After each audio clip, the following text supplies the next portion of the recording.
Hi everybody. So welcome. Thank you for coming to today's parent talk. Our guest speaker is Kimberly McCoy, who is here. And I'll just introduce her really quickly. So Kimberly is an attorney, special educator, and parent of a child with autism and ADHD. She brings over 15 years of experience in special education, ranging from early childhood evaluator and home-based ABA instructor to community school and District 75 teacher.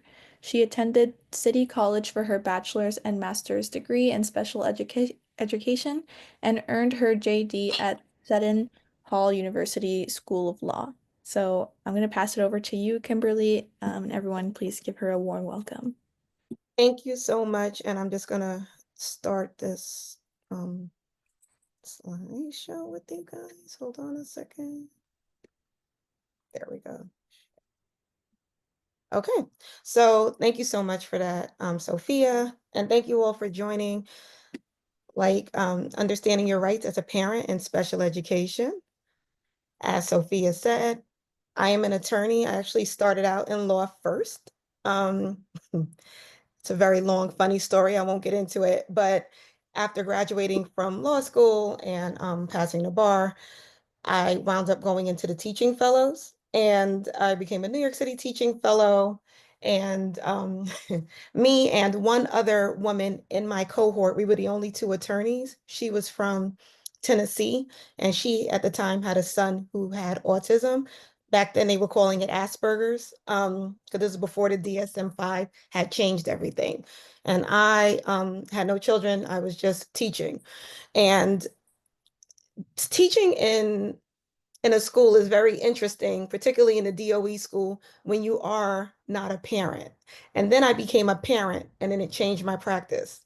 And then I became a parent of a child with a disability, and then it really changed my practice. And I had started noticing some things, and from the very first 2 months, I knew that I wasn't liking where I was seeing things going. And it sort of makes it funny because I am a child of public schools. Like I grew up in public schools. You hear I went to City College, I went to Bronx Science. Like I am a public, city school girl, but what I was seeing going on, I just wasn't as happy with.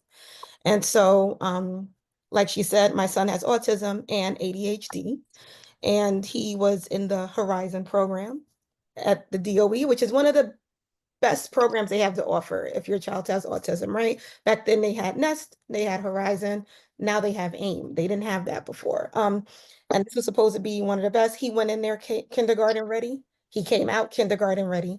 And that's when I knew it was time to take other steps and to get an attorney and to get him into a different school.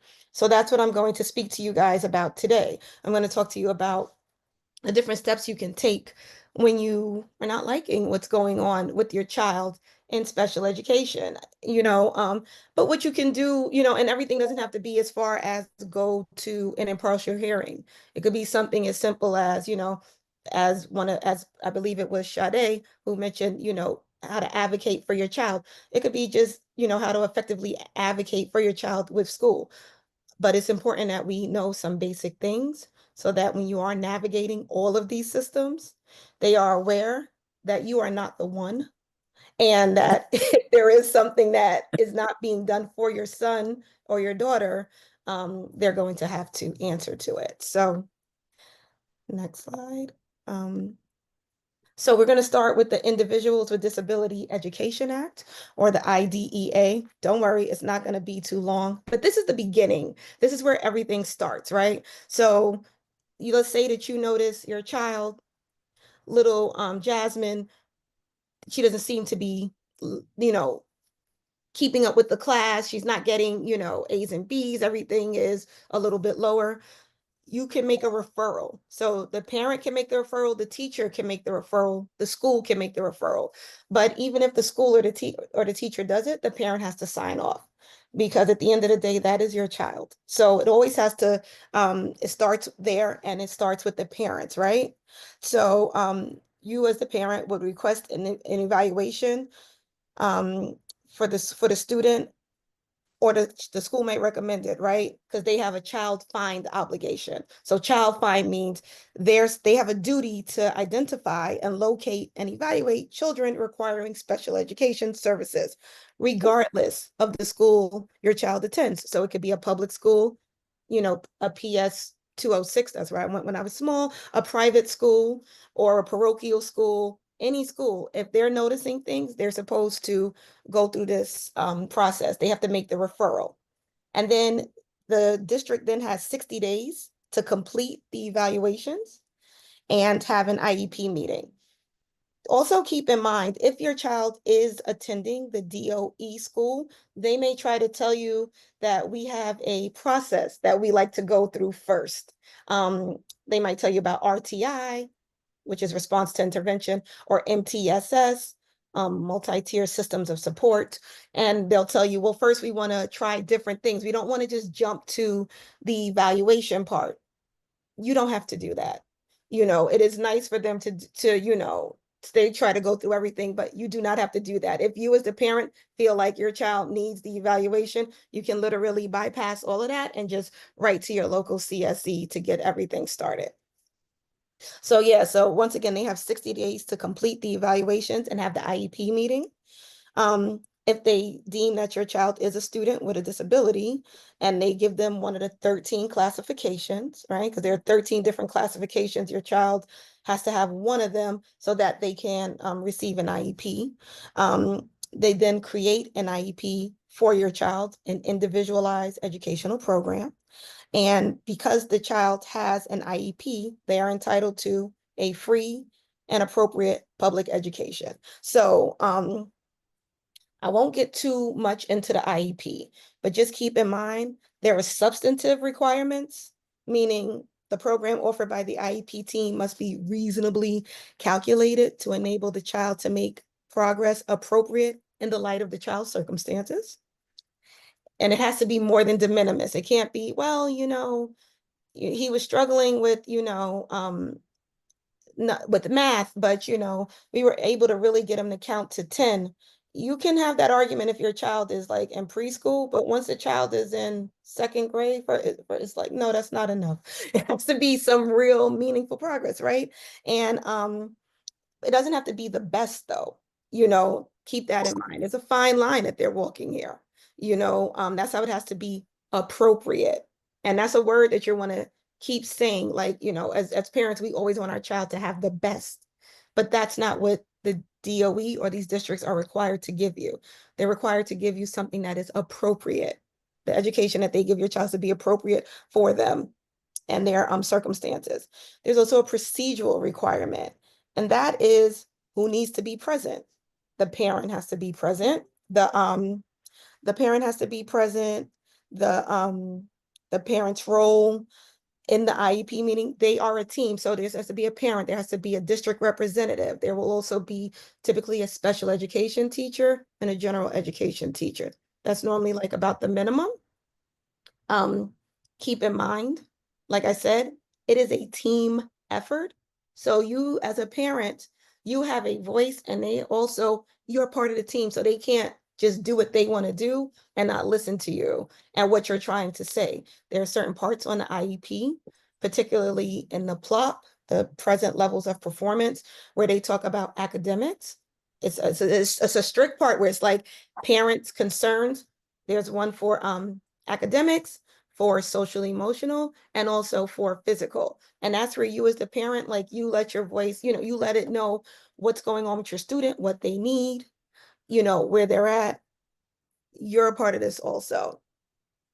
And then they have to make sure that you were able to participate meaningfully. So that's about notice, right? You knew when the IEP meeting was. You had a proper notice so that you could be there for the meeting. You had an idea of, the reports that were being used for it, right? Like all of this stuff is important. And the school, once they go through that and they give your child a classification, and your child now has an IEP, the school district must now implement the services, right? So that would be where the student is placed. What kind of classroom?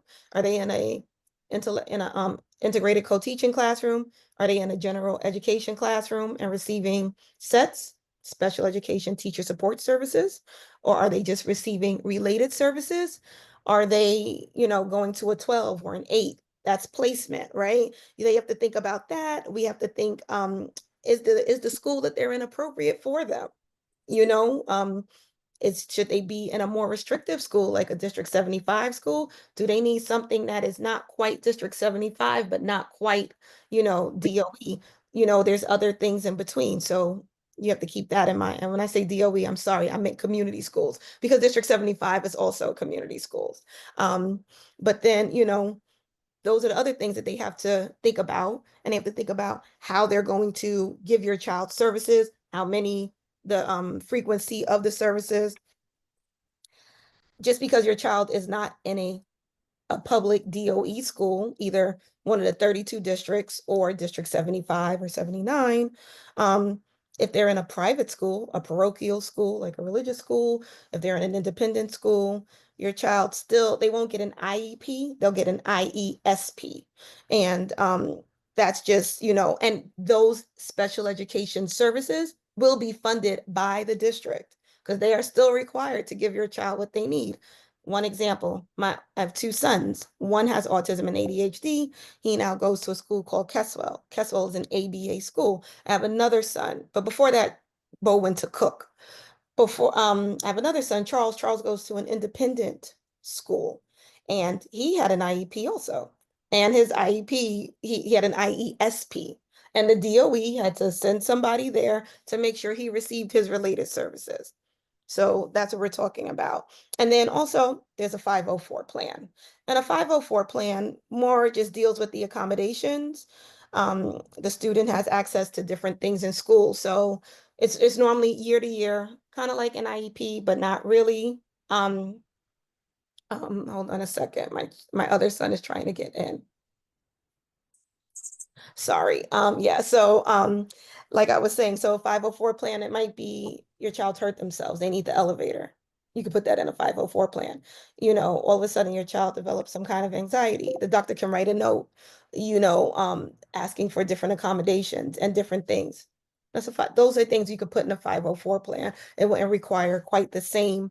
It doesn't require the lengthy 60-day notice. It would just be a doctor and the school deciding what the child needs so that they can access the curriculum for that year. Any questions right now? Okay.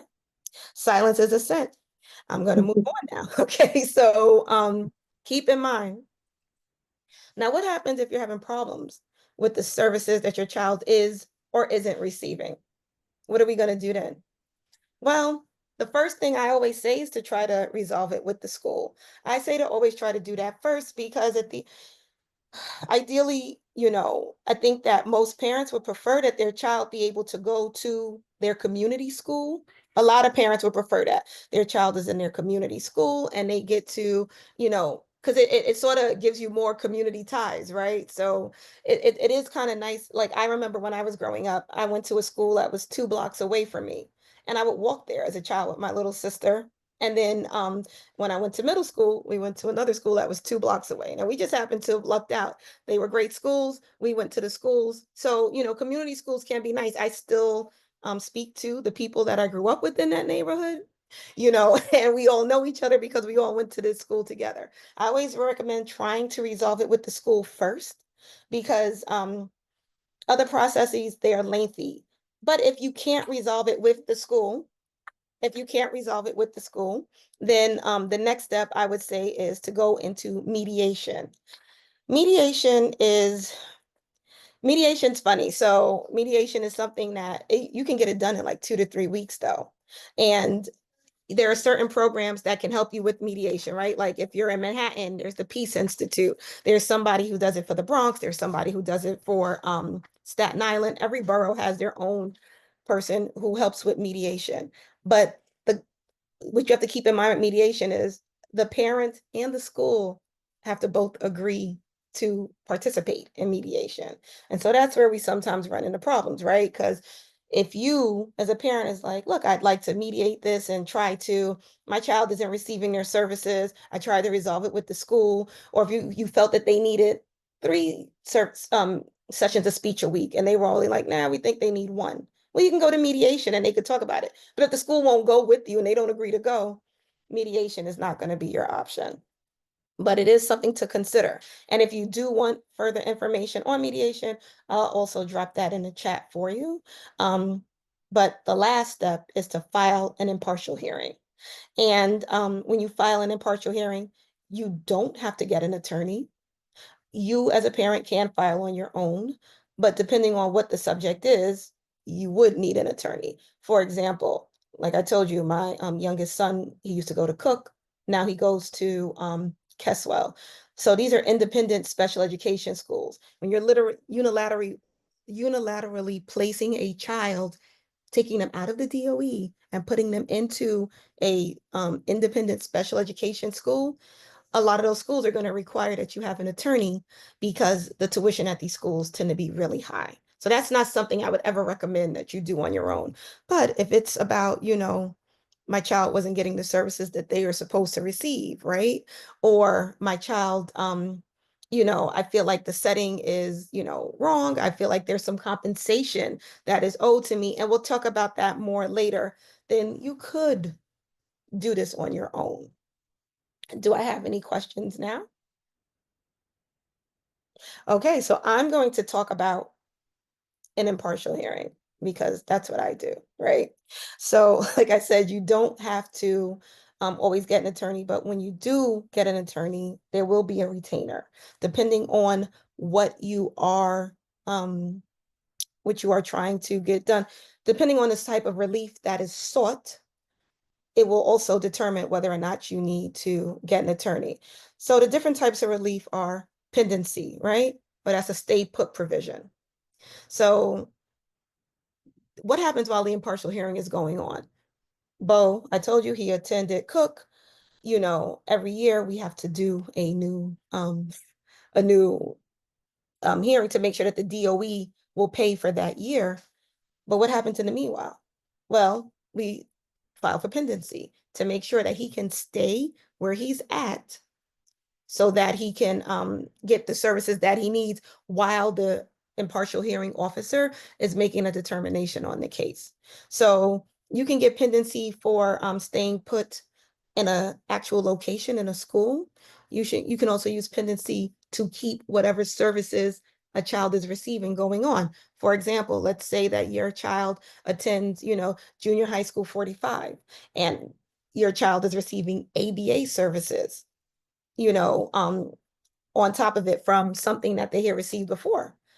Well, you can file for pendency to make sure that your child is still receiving their ABA services while you file an impartial to try to get more ABA services.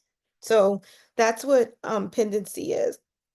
So yeah, and so long as the child continues to receive the services they're currently receiving until the impartial hearing is resolved. Another type of relief that a child is entitled to are independent educational evaluations. So typically the DOE does, every year you have an annual review.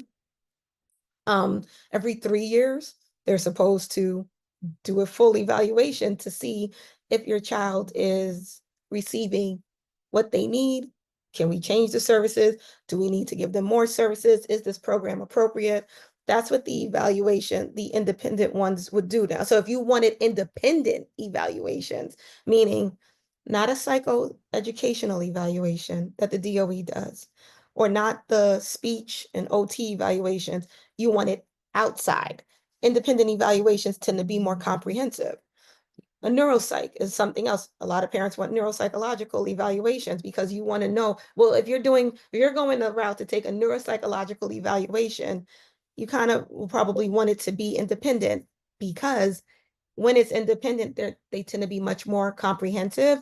They It takes about a week, a couple of hours each day for them to go. And at that point, the psychiatrist or the neurological, the person who was giving the evaluation, they really know your child at that point. They've seen them in different settings, different times of the day. They might have seen them on a good day, on a bad day, when they had their donut, when they didn't get their donut, right? Like whatever it is, they've seen them. So they can give you a much more comprehensive, analysis of what is going on with your child. You know, um, Now, like I said, the district does have a duty to evaluate the child in all areas of suspected disability. However, parents can disagree with the evaluation and request funding for an independent evaluation. And that's what I'm speaking about right now. So let's say that you did do a psychosocial evaluation with the DOE. They said they did one with your child, but they're not diagnosing what's wrong. It was only for like an hour and a half, or they put, yeah, we couldn't evaluate the child because the child didn't speak or the child wasn't paying attention. They had difficulty attending. Well, that doesn't tell you what you want to hear. How do you know anything about your child then, right? So that's why, or it might not even be explained well enough to you what's going on. They're giving things clipped because they weren't with the child long enough. So they might not be able to give you such an in-depth analysis of what is going on with Jasmine. That's our child right now. So that's when you would want to do an IEE. That's another form of relief. You can also do private school tuition funding. So there are two types, right? So there's a CBST deferral, Central Based Support Team, to a state-approved private school appropriate for the child, and then the district pays that school directly. So if your child gets in a non-public school, that's what we call those schools. Congratulations, because you're not going to have an attorney every year. The DOE is automatically going to pay. They have decided that this school is appropriate for your child. In the IEP meeting, the team, they were like, you know what we have to offer isn't quite appropriate. We're going to defer this case to the central based support team. And that's when they'll give you a list of schools in New York State where you can, sort of pick and decide where you want your child to go. You try the school, the child gets in, wonderful. So that's one way of doing it. If they're not accepted into a non-public school, then you have to do a unilateral placement, and then you're placing them in an independent private school. And when you do that, that's the kind of case I was talking about where they would want you to have an attorney, because these tuition, the least expensive one I've seen right now is 81,000.